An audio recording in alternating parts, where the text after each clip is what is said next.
Hey yo, it's time to roar, get loud, let's ignite. Jeremy B in the house, we keeping it tight. Every weekday at 11, we ready to ride. Lions Talk Live, come and join the pride. Waking up early, it's that morning grind. Tune in to the show, leave the troubles behind. Jeremy B's the king, with a voice like thunder. Every word he spits, it's a lyrical wonder. Got the lions around, sharp and fierce. When we hear one pride, you can't help but feel your heart pierce. Talking all the topics, keep it real, keep it raw. With a lion's mentality, we're ready for the roar. One pride, it feels right. Jeremy B bringing the heat, morning light. Every weekday at 11 we taking flight. Lions Talk Alive, yeah, we ready to bite. One pride, hear us loud. Jeremy's in the zone, making us proud. This is a Huddle Sports Network broadcast. You can find us on Roku TV, Amazon Fire TV, Facebook, and of course YouTube. Get all your NFL news here first. Good afternoon. It is Lions Talk with Smoke and Jeremy B and BA, also known as Bistrilla the Thriller. What's up, BA? What's going on, JB? How was your week been? It's been a week. I'll tell you that. No, it's all right. It's just some family drama. Oh, yeah. If I didn't know, no, I'll leave that until we get off the show. It's been a lot more family drama than just what I posted in the chat. Yeah, ain't it always? Yep. But at the same time, that's not what we're here for. We're here to talk about the Lions versus Bengals. Effing freaking right. Who day? Losing. That's what they're doing. The only game they won. I want to tell you something. After watching the game last night, and I thought the Rams probably could have beat San Francisco by more than a couple of touchdowns. I mean, I'm not saying that the Lions are going to lose this game, but don't be – I'm kind of leery on how much they're going to beat them by. That's all. I still think it's going to be at least a 3-touchdown win. I just do, because the way our offense is rolling and their defense can't stop water. Coffee. It's a wonderful thing. Yes, it is. It's, caffeination. I'm going to say this about caffeination. It's been keeping stupid people alive for centuries. Damn. All right. Well, I guess I'm Am I wrong? Because without caffeine, we'd be some angry people. I'm not stupid, so it works. Yes. Joe, what's going on, Joe? Yep, Tigers and the Yankees moving on. There we go. Fix that. Tigers and Yankees move on. Tigers face the Mariners.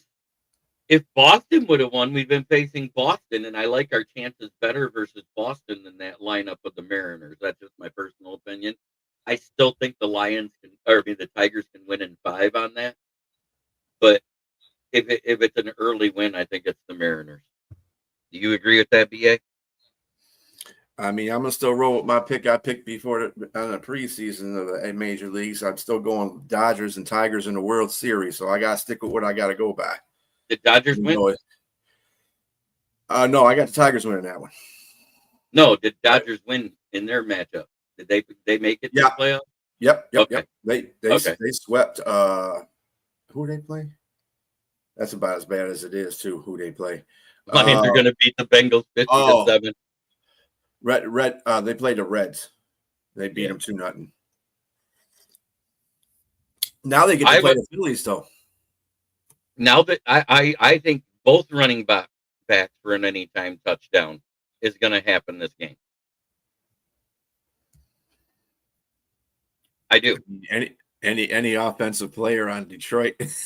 That's an anytime touchdown. The only one I might not throw in there is the Lions defense. Because unless it's a strip sack fumble for a touchdown, I don't think we're getting a pick 6.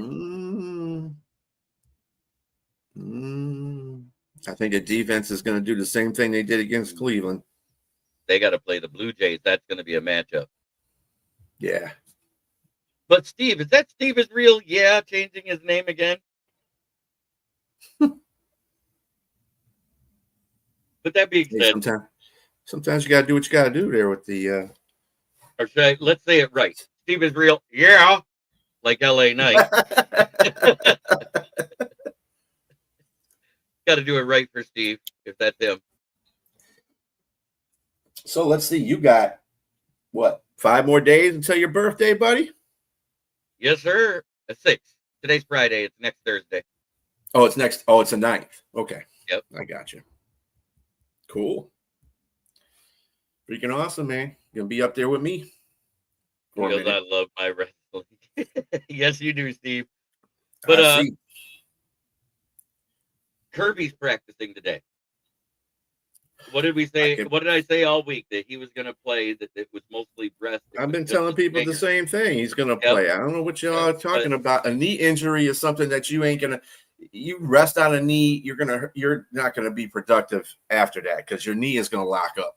You have to, as a corner in that position in your knee, you got to get that knee worked out all the time. It might be painful, and he'll get shots for that, but it might be painful. But he's going to go on and play. I don't know why people think he wasn't going to play.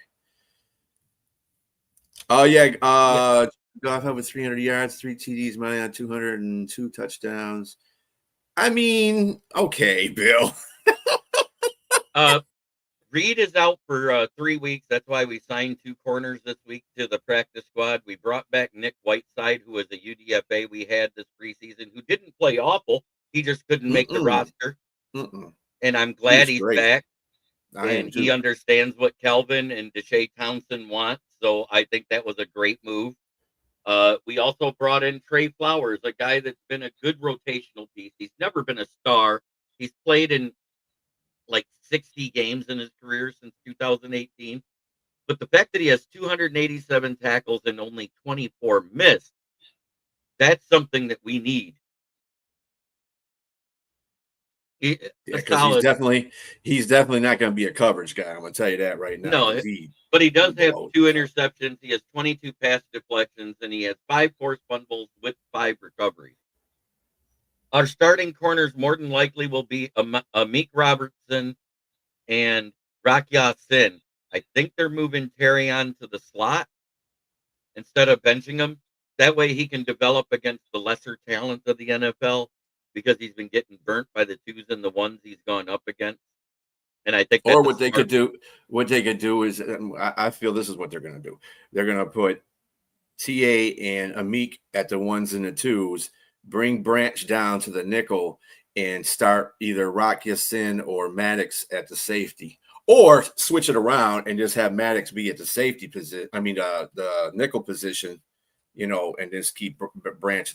Either one of those 2 things. I just know when we got our 2 picks in that preseason game versus a starting lineup, it was Rock Ya-Sin and Nick Whiteside on the outside. Each of them got a pick that game. So that's why I think Rock Ya-Sin might get the start at corner versus safety, because he's been a better corner than he's been a safety. I mean, it could happen. That's just my personal opinion. The only guy, we still might not see, he did not pass concussion protocol yesterday, and that was Khalil Dorsey, and I don't mind that at all.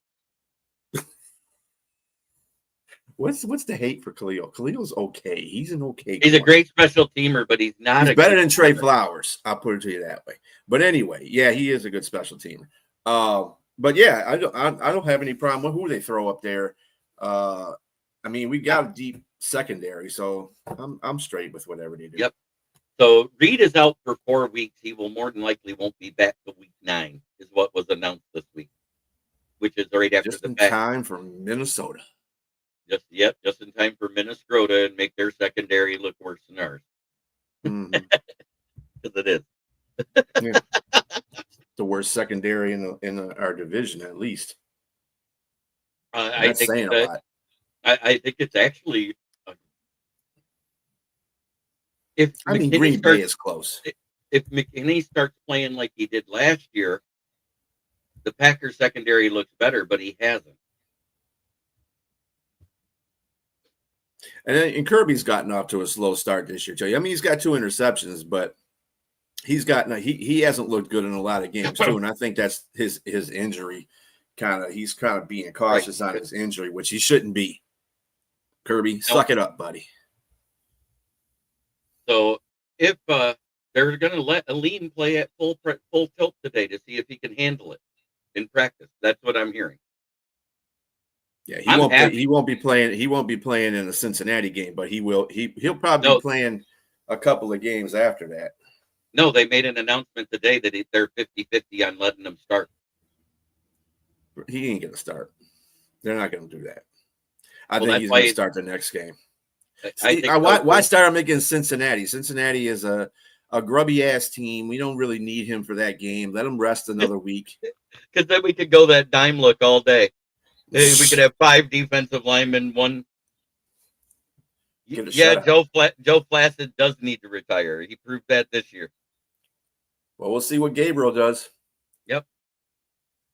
But I think that's telling what the GM actually said when they made the move to start Dylan Gabriel. And it wasn't the coach. It was the GM. He goes, from what we've seen, and I think it has to do with the space between the ears, not the ability. I'm going to say that now. Because we've all said Shedeur has ability, but his decision-making has been awful, even at Colorado. And that's what happens when you got a defensive coach that is your dad mentoring you your entire time growing up. I think Dylan Gabriel has a better head on his shoulders, but less ability. Does that make sense to you, what I'm saying there, BA? I mean, yeah, but I still, you know what? Cleveland is not in a position to be saying, oh, we should start this guy because this gives us a better chance to win. You have no freaking chance to win. The only chance you got to win is your defense, and your defense got lit up by the Lions. And you run into an offensive team like that, and they play into one of the worst divisions right now. I used to think the AFC North was great, but they're all sucking. I'm live. Is the best looking one. Uh-oh.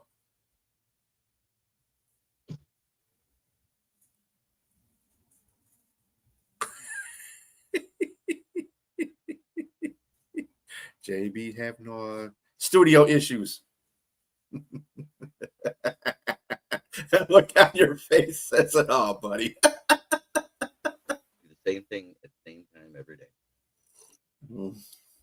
Yep, Jackson Dart looked good coming back in that game, but he made some rookie mistakes early and grew within the game.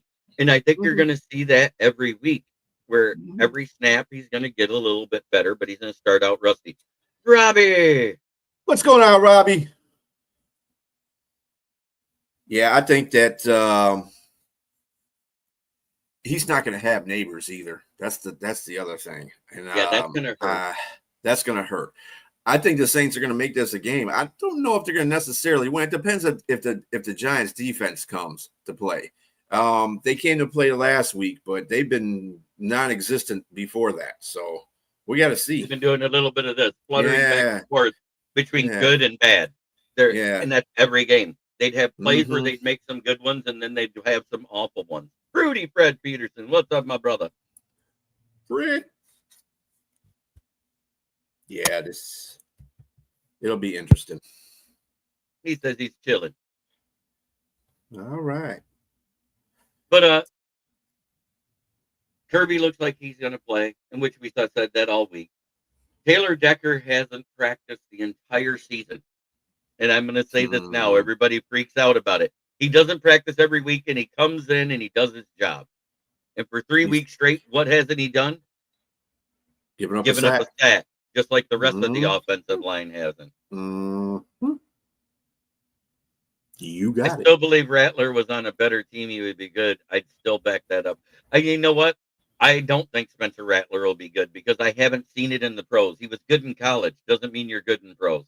And he was so good in college that he got benched after 4 games at Nebraska and then transferred to UNC. So there is that. That is the big thing about quarterbacks coming from college to the NFL. They could be good in college, but if they don't go to the right NFL team that's going to make them blossom, they're not going to have a good career. And I go to Joey Harrington on that all the time because Joey Harrington was a great quarterback coming out of Oregon, and we just done messed his whole freaking life up.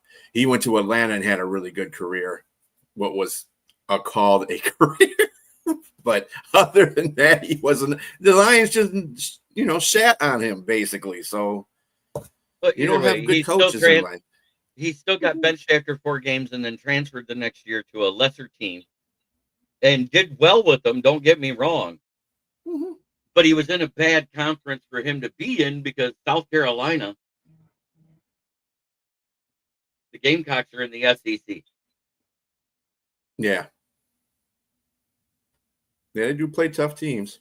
Then when they have the box completely loaded, they still try to run it up the middle. Looks like 4-year-old trying to. Yeah, that was an awful game last night. Yeah, McVay was not on his stuff last night. Well, he's been that good on the D line for 3 straight weeks. It's not a fluke now. He had one bad game, which was the first game where it looked like nobody was communicating properly. They weren't playing with any intensity. They came out flatter than Travis Kelce's fiance in week 1. And we've been on a tear ever since. What was it? We had 3 sacks on Caleb in that week 2 game, 7 sacks on Lamar, then 4 sacks last week. Mm-hmm.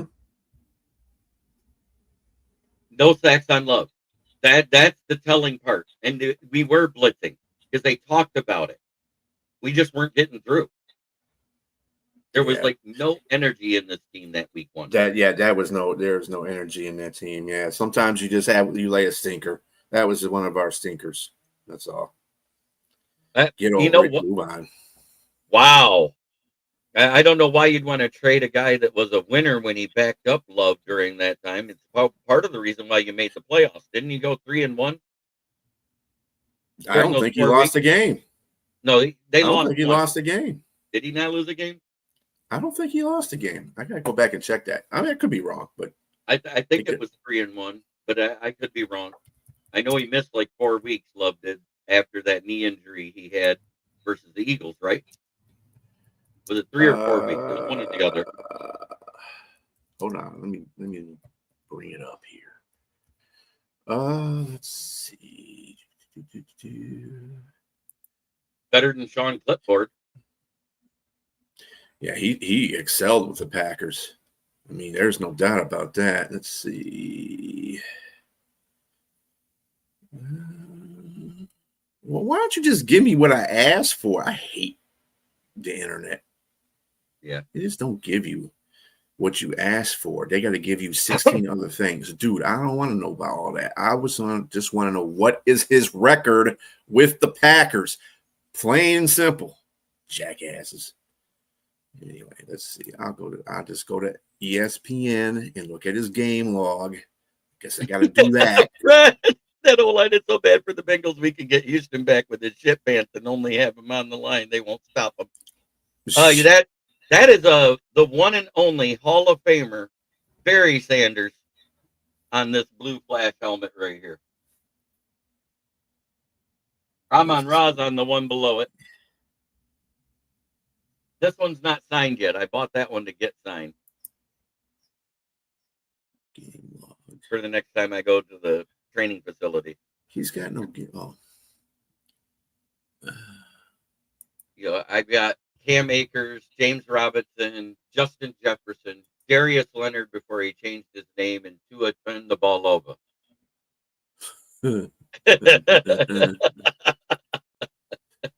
Is the helmet bigger? Because it's a concussion protocol helmet. It looks bigger than the other mini helmets, actually. Damn. I'm sick of the Packer fans saying that Micah Parsons loves to be on the team. I want to say he has done. What has he done since he has been on the? He's actually done well. He had through 4 games, he had 25 pressures, but only 2.5 sacks. What he didn't do is free up Rashawn Gary. And anybody that thinks that he didn't make a difference, they're delusional because he did. Yeah. Aiden Hutchinson through 4 games has 23 pressures, but 4 sacks. 4.5. Don't forget about the half. No, he does have 4 sacks. He has 4. It's El Kadim Muhammad that's leading the team right now at 4.5 sacks. No, he has 3.5. No, they just updated it. They gave him a sack from last week too. It said 4.5 on the stat. Last week? Yep. because I could have swore I just went on there. It's he had 3.5. Let's see. Okay. While he was here, I love Sue. I love the intensity that he made the whole defense better by his aggressive play. What I didn't like was the stupid penalty. Yeah. So it's a double-edged sword there. If he'd have stayed, I think he could have been great because we had another blitzing defensive coordinator that would have used him properly that next year with Caldwell. But he didn't want to be here. His sister said, we don't want to be here. That's why everybody says, oh, but they paid him so much more money. No, they really didn't. When we saw the offer sheet that was offered, and remember they posted that stuff on the Lions site, it was $169,000 difference in actual salary from what the Dolphins offered to the Lions. The difference was no state sales tax, which saved him $1.1 million a year. Mm-hmm. So I love when fans like to throw out that we just didn't offer him enough. No, we offered him 16.5. They offered him 16.659. That was the difference. But to match that for what he'd have an income possibility, we'd have had to put ourselves over the cap to do it at the time. That's why we didn't do it.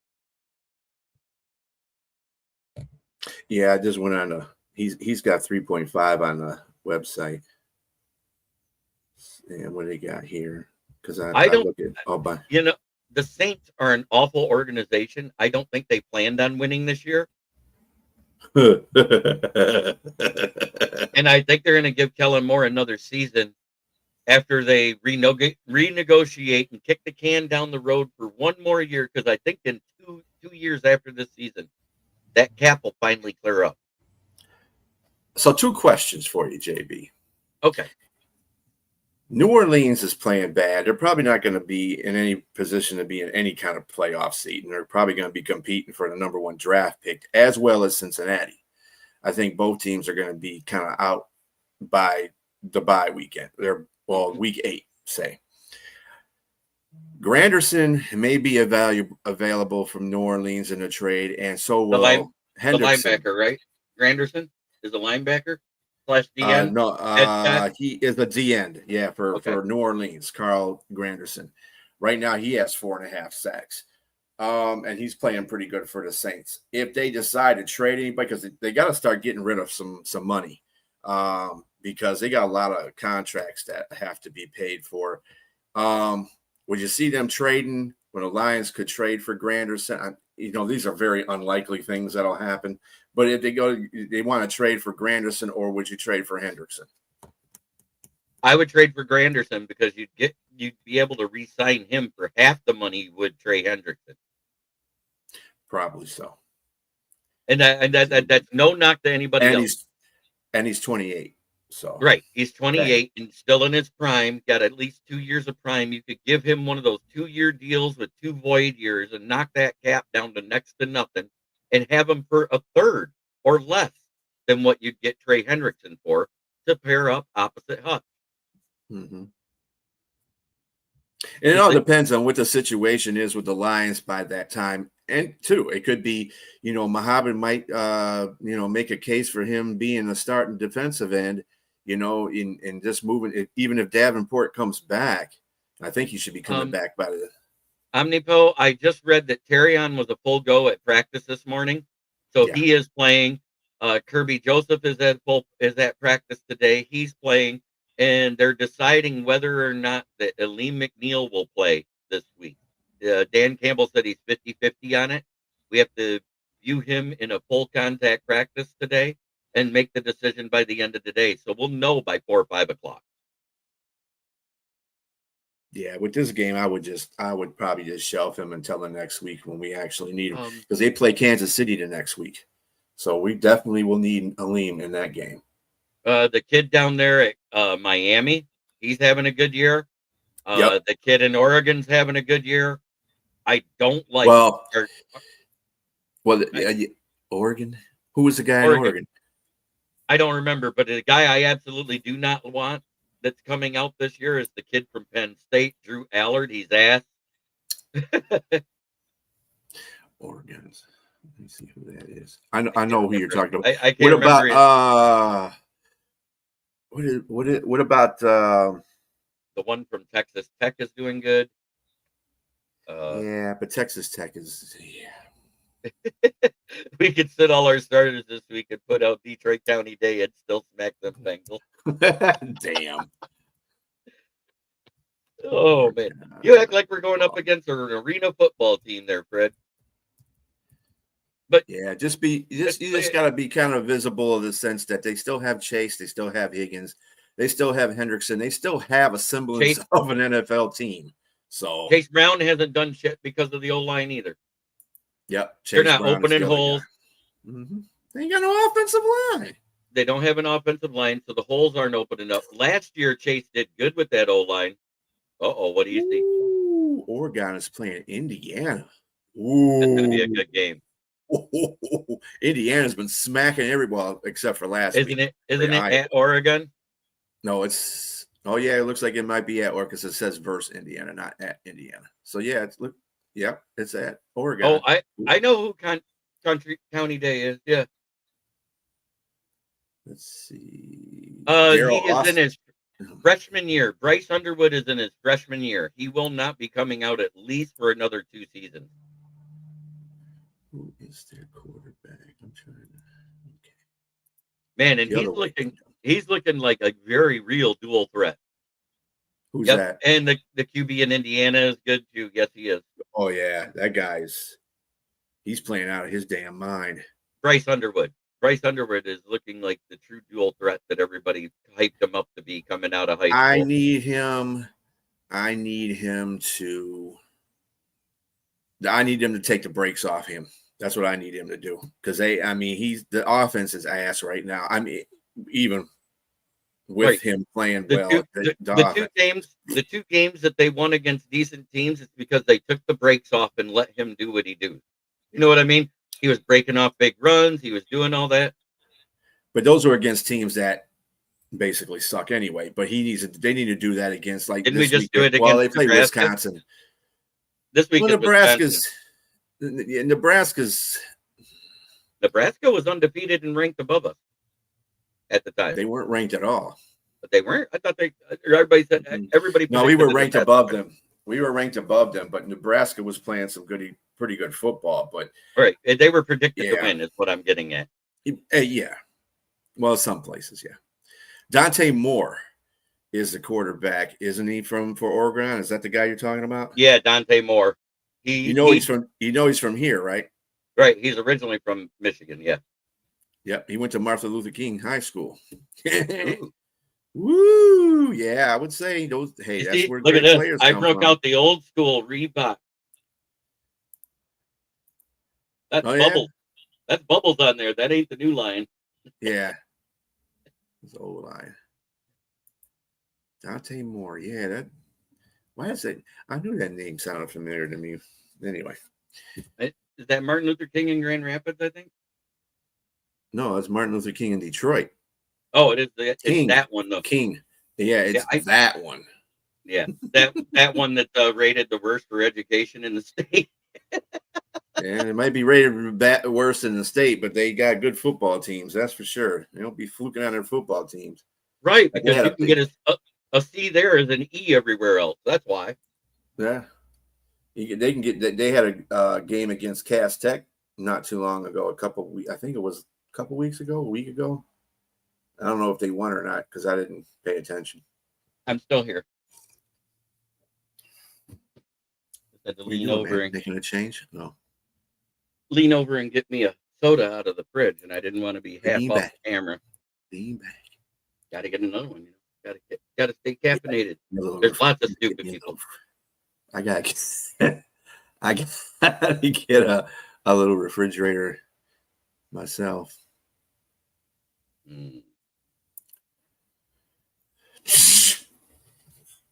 Mountain Dew wins. Oh, Cass Tech won. Okay, thanks, Fred. Appreciate that, buddy. Yep, and then Canton West won it a couple times too. No, they won't do that against Cincinnati. It's a road, more than likely, because it's a 4:00 game. We're going to be in the Marshmallows again. Yeah.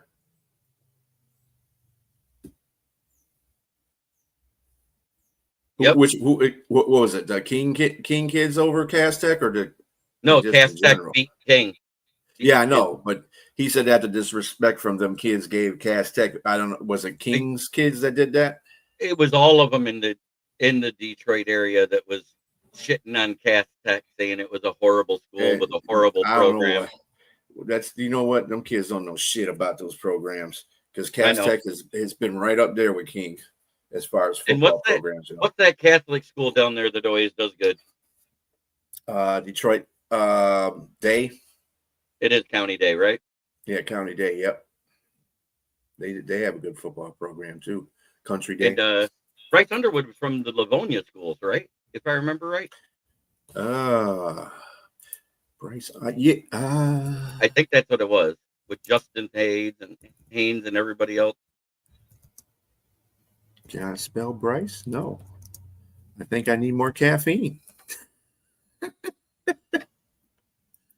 Let's see. He played Belleville. Oh, Belleville. Another Detroit area school. Yeah. Yeah, Belleville's not too bad, too. Sometimes they have good teams and sometimes they don't. I think the Lions will wear the black uniforms probably Our either first against Monday night Tampa Bay. football game. Probably be Tampa Bay would be one of the ones they'd wear that against, because that'll be our next home game. Because we got Cleveland, Kansas City, and Tampa Bay. And we might wear them versus Dallas just to do it. Fuck Dallas. I wouldn't waste exactly. my time on them. I would. But you only get to wear that color option. What is it? Twice a year or 3 times? Yeah, I think twice a year. Yeah, twice a year. Unless you make the playoffs, and then you can wear it as much as you want. Yeah, because didn't they wear not this year, but the last year? Last year when they went to 3, didn't they win in one of those? Wear them against. We beat the Rams in the black. Yeah, it was the Rams. Yeah, and I think we even wore them versus Tampa Bay the next week. I don't know about that one. I think we were all blue in the Tampa game. I remember, but anyway, yeah, it'd be nice to see the black. I still wish they'd have let the Chargers wear the powder blue and the Lions wear the all black in the Hall of Fame game, because that would have popped on the screen. You know, actually, that would have been a good game to bring out your grays, put them gray ones on, and then the powder blue. That would be nice, because then it's Lion colors anyway. Yeah, I know. Well, the powder blue is a little lighter. It's a little lighter. Yeah, it's almost more of a teal than blue, but they call it the powder blues. But that powder blue, that is still one of the best looking uniforms the Chargers ever had. Yeah. That's just me. I'm a little old school that way. No, you right on that, because I love those uniforms. And I loved the black uniforms the first time. I just didn't like our result. Let me be clear. I love the look of the black uniforms the entire time. I kind of like the way they jazzed them up. I still think they should go with a matte black helmet though, with a blue lion on it. I like that's what they should do. One that I showed that was on that.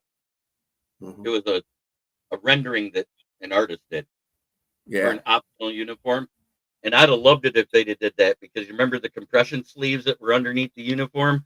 They were blue with like black little swirled tribal right up to the black of the uniform, and then the outline black blue lion on the black helmet.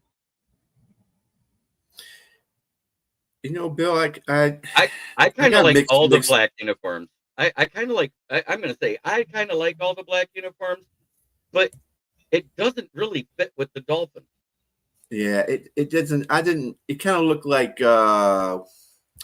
it kind of fits what the Miami Dolphins did with the black uniforms, because the Miami Heat wear a black uniform like that, but it's a different color blue. It's not an aqua, but it's a different color. It's like a pink and a blue. And the same thing the Marlins have. The Marlins have like a pink and a blue that go in their black uniforms too. So it was kind of on that, but it kind of looked like Halloween to me. It was Halloween. So green and orange. Have you used a gas stove? Yeah. You know how when you turn it to the light feature and it clicks on, the flame is much higher than what it is on high? You know what that wind did for the Dolphins? It took it off that light feature the high for Mike McDaniel's hot seat. It's Mhm. still quite hot, but it isn't quite as Well, hot as it was. if they go into Carolina and Carolina beats them, he's Oh, in a world of hurt. if Carolina wins, there's no way he makes it to the end of the season. Mhm. And I'm predicting Carolina to win because they're at home again. Yeah, they're going to get the Atlanta vibes. They just destroyed Atlanta there. So yeah, I think they play real good at home. I just don't think they're going to play good anywhere else. I'm gonna say he might retire, but in all actuality, I don't think he can until he's 42. He may have to switch to quarterback so he can stay healthier than Tua. Yeah, he's got too many kids. Yeah, he's got to pay child support till he's 70 at the rate it's set now. Mhm. So he's at least going to have to play till he's 45. He's going to have to pull the Tom Brady and sleep in one of those regenerative pods. Hey, what do you think the odds are that if he does retire, in about 2 or 3 years from now, we're going to hear about him, some county going after him about child support? Oh, you're already going to hear about it. He's got 14 kids and 12 confirmed cases already. Yeah, the orange uniforms are good. Austin Hacker, what's up, my brother? What's going on, Austin? So say hi to wifey. Carry on is playing, but I don't think he'll be as much on the outside because we already saw that they were splitting the snaps between him and Malik last week until Reed went out. Yeah, I don't know how they're going to do that, but I'm sure it'll be fine no matter what. I mean, they only lost DJ Reed. He's a great player. He had an interception. He played really well in that Cleveland game. But none of them had really been playing great. None of our corners had been playing great all season. I'm trying to be real. I'm trying to be as realistic as I can. But what made it better was our front seven.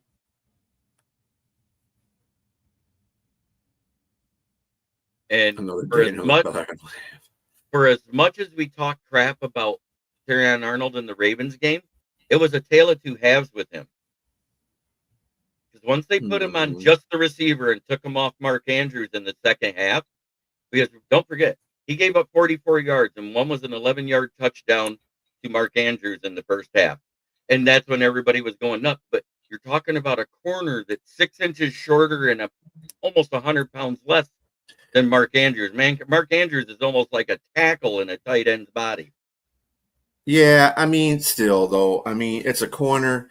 He does this every time though. Every beginning of the halves, he plays like crap, and then at the end of the halves, either he gets switched up or he starts settling down. I'm like, dude, you have to come out with consistency. You can't just come out and say, I'm not going to play that well until I get to the second half. Dude, that's what gets you benched. That's what gets you shared time with Amik, because you're doing that kind of dumb stuff. Stop doing that. You got to come out with fire. He's not been coming out with fire. But at the same time, whatever they said to him at halftime worked. Because that second half, he was targeted 3 times, allowed 1 catch for 11 yards, and that was it, and even had a pass defended. So, I'm not giving him a pass. I'm saying we saw improvement from halftime adjustment to that. I mean, that happens, but that's what I'm saying is that happens every freaking game. It's like somebody's got to come up to him and say, dude, what the hell are you doing out there? And then he adjusts and does well in the second half. You got to come out in the first half and do that the whole game. Pay 60 minutes. I understand.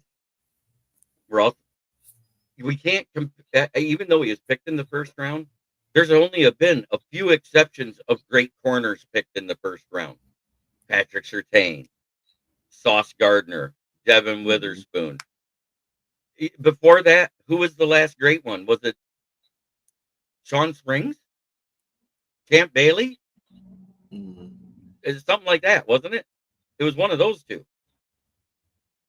No, he's already proven he's better than Okuda was. He's still learning the game. It's only his second year. Yeah, I give him 3 years. Yeah, I give him 3 years for that.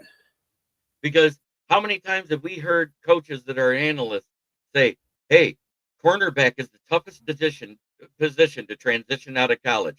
There's a few great ones that get it right away, but other than that, there's not that many. Mm-hmm. And like I said, Sean Yep. Springs and Champ Bailey were the last great ones before Patrick Surtain, Sauce Gardner, and Devin Witherspoon. There you go. Fred knows it. That's why they say 3 years. Everybody says 3 years for a reason. And that's why I don't judge busts prior to 3 years. Yeah, I do that. Yeah, I do that with every position too. Yeah, Denzel Ward's not too bad. He's doing not pretty bad, good. but it took him a couple years to get good too. Yeah. Remember, he was burnt toast his first year in the NFL. Darius Slay is another example. We had him for 3 years. He was asked for like the first couple, and then he picked it up in the third year and became a superstar after. Well, not superstar, but became a pretty good corner after that. I mean, he was a turnover king. The You best couldn't thing, throw around him, or the best thing that happened to Slay was getting rid of Levin or Lawson, Nevin Lawson. mm-hmm. Yeah, he goes, Lawson I'm glad. Because the only thing we haven't seen Terrion Arnold do is get a pick. The picks he's gotten every he time. almost got one last game. But he has had 3 of them that he's caught in the last year and 4 weeks. But at the same time, every single one of them was called back due to a penalty on the defensive line. So they got negated. That's why he doesn't have one in the stat line. Jalen Ramsey wasn't great right off the rip. You're going Darryl way Green, back there, Austin, with Darryl Green. Darryl Green is before Champ Bailey and all them. Darryl Green is the president, along with Dion and a lot of good corners. It took Jalen Ramsey 2 years to get good, and it was like almost the end of the second season when he started to show up. Because his first year, he was just okay. He still Alexander got is. I just don't like Alexander. I don't think he's a very good corner. Is that the year you were born? Is that the year you were born, Austin? Is that why you remember that one? You know the play. You know the most memorable play I remember Darryl Green from, and it's a testament to how fast Barry Sanders can run, which is not very fast at all. But I remember Barry Sanders got the ball and ran out to the outside and was running down the sideline. Darryl Green was all the way over here, and he ran him down. And it was a long run. So it was like a 70-yard run, and Darryl Green ran him down from all the way across the field. I was like, that dude is fast. Yeah. Because you can hardly catch. If you have Barry Sanders running like that, you barely catch him. Right.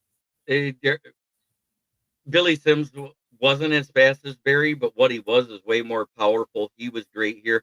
And did you see the Veterans Board have him up as a possible Hall of Fame inductee this year? He should Billy Sims. He should be for what he did in his short amount of time he was in the NFL, because he was a combination of Barry and Earl Campbell the way he played. He didn't mind running through guys. He didn't have to be that elusive because he was strong as hell. If you remember the year they went to the NFC divisional title against San Francisco, when San Francisco was on the verge of their dynasty, we could have won that game. Unfortunately, Eddie Murray decided he was going to miss a kick, dumbass. But anyway, Billy Sims was the one that got them in that game because they were getting their ass kicked in the beginning of the game. And Billy Sims just said, you know what? Excuse me. Let me take this game over. And it couldn't stop him. They said, he said, I remember the quote that I read, give me a 12-inch hole and I'm going to make it work. Mm-hmm. And I sat there and goes, that's what she said. Me, yeah, that's right.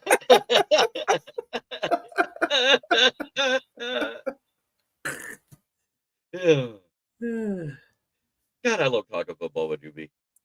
But Billy my score, Sims, I remember that jump score prediction. He said 58-7. I've been saying, I wrote my article and I'm going to stick by it. If everything goes right, the Lions win 38-14 or 38-10. Excuse me, I said 10. I'm giving them a touchdown and a field goal because that probably will happen. If everything goes wrong, we win 21-10 because they're not scoring more than 10. That's fair. I picked them 41-10. Yeah. So I was a field goal. You added a field goal. Yeah, that's okay. You got to get Bates in there to score, Yeah, get that's some why I Bates said scoring. 38. 38 at least gives them one, Yeah, unless it's. Oh God, I can't believe I'm going to say this. that's 6 points actually added on there. Yeah, 2 field goals. Cool. Yeah, yeah. That'll work. Oh, Boston went 48 to 48 to 6. 6. You know what we don't see? I just hope that 6 is 2 field goals and not 3 safeties.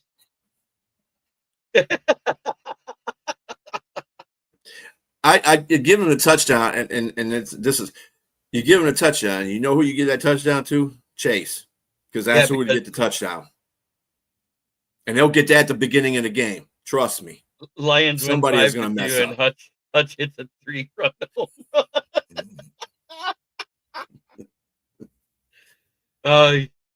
You know what's crazy is I just looked it up. Do you know how many blocked field goals there's been this season? Because we talked about this on Fire Up, and I want to get into this.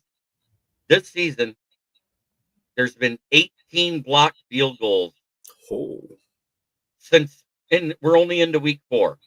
Do you know what the record is for a season? probably closer to 18.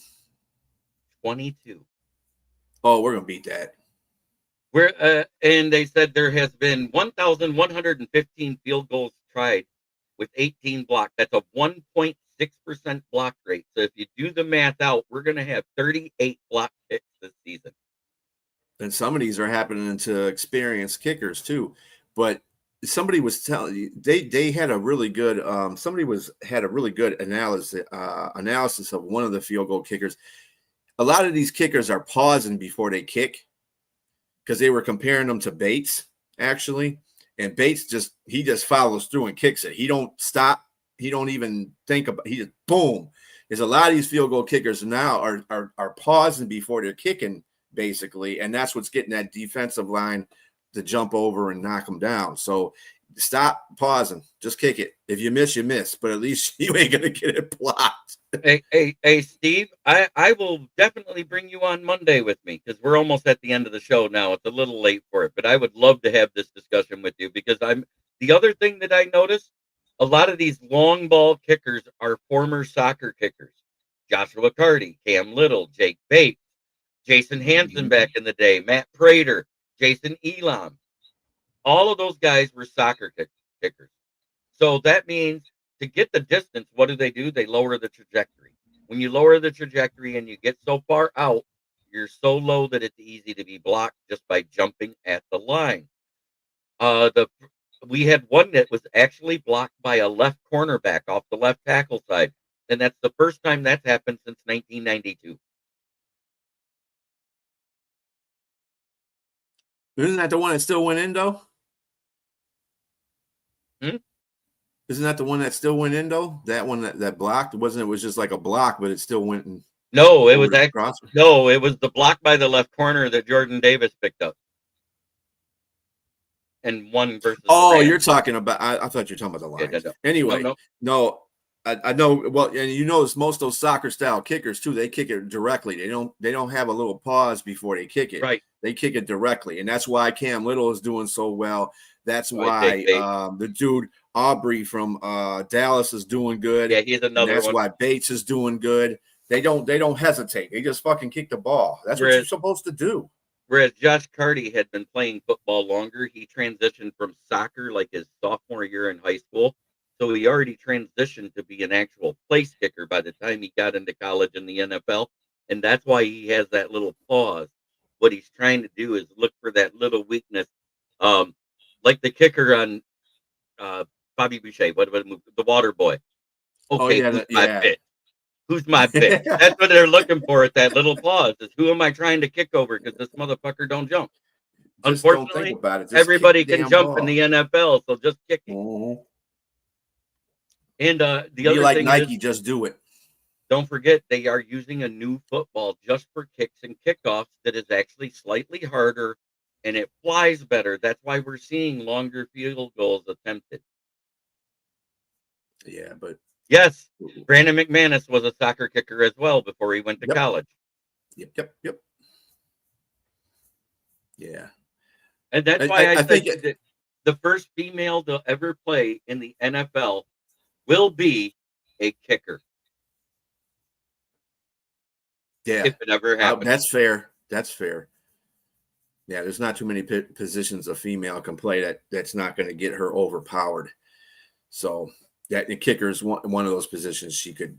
And there's a lot of definitely. great female soccer kickers that are kicking like the length of the field, which everybody forgets. A soccer field is 10 yards longer and 5 yards wider than a football field.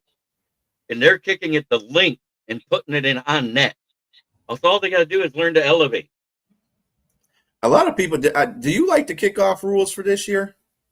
I like them better as they are right now versus last year, because if you're not hitting that landing zone, you're giving that team 15 yards.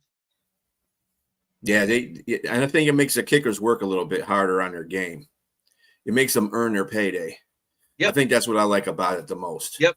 And you know who's been doing great at it? Jake Bates, Brandon Aubrey, Cam Little. And field goal position is so key in this game. And if you're starting guys at the 20 or before the 30 versus the 35, because you're not booting it out the back of the end zone, you're giving your team and your defense a longer field to defend, which is better. Foosball is devil. Yeah, no. Foosball is the devil, Bobby Boucher. Going out there playing that foosball and reading. My mama says the reason why Gators are so angry is they got all them toothbrushes and not a big enough toothbrush. It's not because of their Abdullah Magagata. What? Oh, yes. And now we're going to go to our sponsors because it is football week. The only team that doesn't have to be mentioned is the one that might not even be second place this week because they're on a bye. And the fourth place team can't move because they're on a bye. So let's get it. This team plays in London at 9:30 a.m. again. Who is it, B? Oh, it's the skull-fucked Minnesota Vikings. There you go. Because they're skull-fucked. That's right. That's why they're crying. And once again, atop the division at 3-1. It's Kings the mighty Lions, still kings of the North, even if Minnesota wins. Guess what? They'll only be tying our record. They'll move to first place, but it's a tie.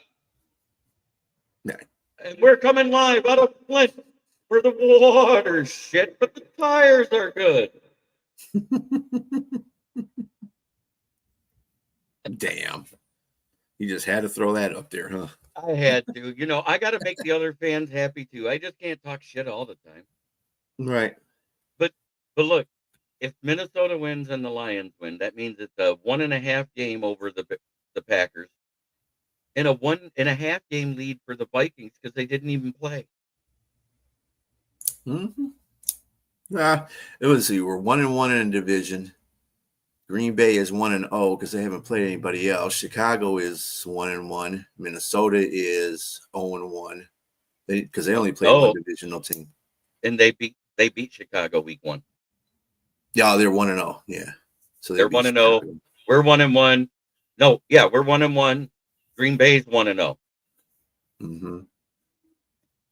And Minnesota's 1. Yeah, and Chicago's 1-1.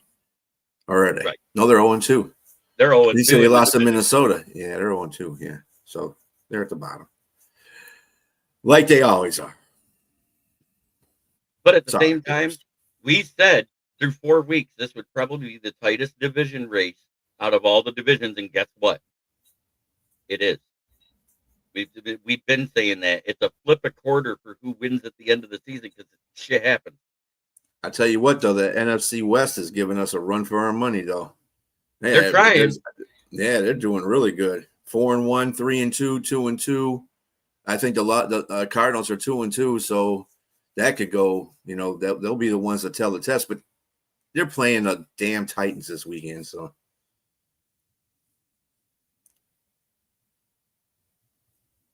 Hey, yeah, you know, I do. I still work for Brandon Service. I worked there last night. I might have to work today. I got to check because they're talking about calling me in. But it's that time when we're gonna say goodbye for now. I will be live later, 9 p.m. with the Lions Fan Cave chat with Austin and company. Lately, it's just been Austin because nobody's showing up. Them bastards. The hell's going on? I don't know. I think it's deer hunting season, and they're making it Lions Widow weekend. Damn. That being said, try every day to be a better person than you were the day before. That's the only way to make the world a better place. It starts right here. Thank you to BA of one ass cheek and three toes, the dope producer he is. Oh, Austin said he'll be there. Yeah, I know I got one. A reason to go live. And we'll use this background if it's just us, because then it's not Lions Fan Cave chat. It's Smoking Jeremy B for the evening show, basically. All right, Thank you, King SJ. Brother. I hope things in Canada are well. Good luck. Your Blue Jays are taking on the Yankees. Beat that ass. Go Jays. Have a great day, everybody.